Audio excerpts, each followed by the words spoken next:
Hello నమస్తే అండి, welcome back to Mahesh world. ఈరోజు మనం కొన్ని చిట్కాలు తెలుసుకుందామండి. మనం ఏదో ఒక డైట్ని ఫాలో అవుదామని చెప్పేసి చిరుధాన్యాలు అయితే తెచ్చుకుంటామండి.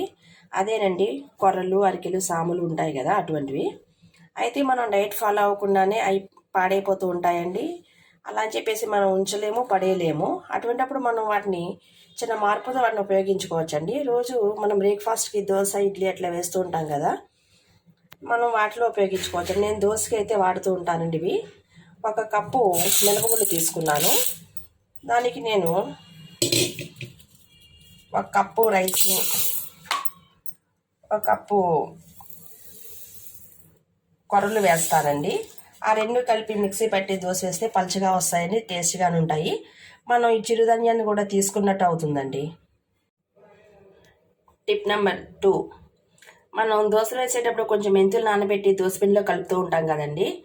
అయితే డైరెక్ట్గా ఈ మెంతులు మనం పప్పుతో పాటు నానబెట్టి కూడా ఇట్లా సెపరేట్ గిన్నెలో నానబెట్టి ఉంచినట్లయితే మనం పిండి పట్టేటప్పుడు ఈ నీటితో సహా మనం జార్లో వేయొచ్చండి. అట్లా కాకుండా పప్పులతో నానబెట్టినట్టయితే ఆ నీటిని వంపేస్తాం కదా, ఇందులో ఉన్నటువంటి మినరల్స్ అన్నీ కూడా బయటకు పోతాయండి.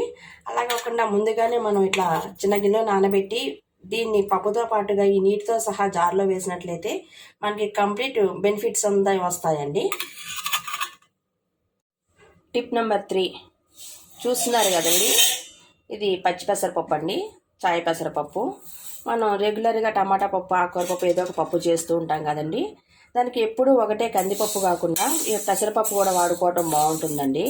అయితే పచ్చి పెసరపప్పు అంత టేస్ట్గా ఉండదండి. దీన్ని కాస్త వేయించాలి. వేయించిన పప్పు అయితే చాలా బాగుంటుంది. అయితే రోజు వేయించడానికి చాలా టైం తీసుకుంటుంది కనుక కొంచెం ఎక్కువగా పప్పు ఒకేసారి ఫ్రై చేసి ఆరినాక స్టోర్ చేసి పెట్టుకున్నట్లయితే ఎక్కువ రోజులు ఉంటుందండి. మనకి టైం కూడా సేవ్ అవుతుంది. ఏపిన పప్పు కూడా టేస్ట్గా కూడా ఉంటుందండి. టిప్ నెంబర్ 4, మనం గ్రీన్ టీ పెట్టినాక ఇలా డస్ట్ వస్తుంది కదండి, దీన్ని వేస్ట్గా పడేయకుండా మొక్కల మొదట్లో వేస్తే మంచి కంపోస్ట్గా పనిచేస్తుందండి.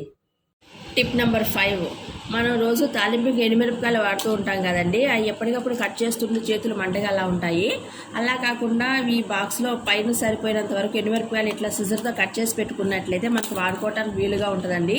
చేతులు మంట పుట్టకుండా ఉంటాయి. టిప్ నెంబర్ 6, పచ్చిమిర్చి ఎక్కువ రోజు నిల్వ ఉండాలంటే మనం మార్కెట్ నుంచి తెచ్చిన తర్వాత తొడిమెలు తీసేసి ఇటువంటి క్లాత్ బ్యాగ్ మనం వాడాలండి. దీనిలో వేసి స్టోర్ చేసినట్లయితే ఎక్కువ రోజు నిల్వ ఉంటున్నాయండి. అలా కాకుండా ఇలా క్యారీ బ్యాగ్స్ వాడుతుంటే పాలిథిన్ కవర్స్ అవి త్వరగా పాడైపోతున్నాయండి, కుళ్ళిపోతున్నాయి.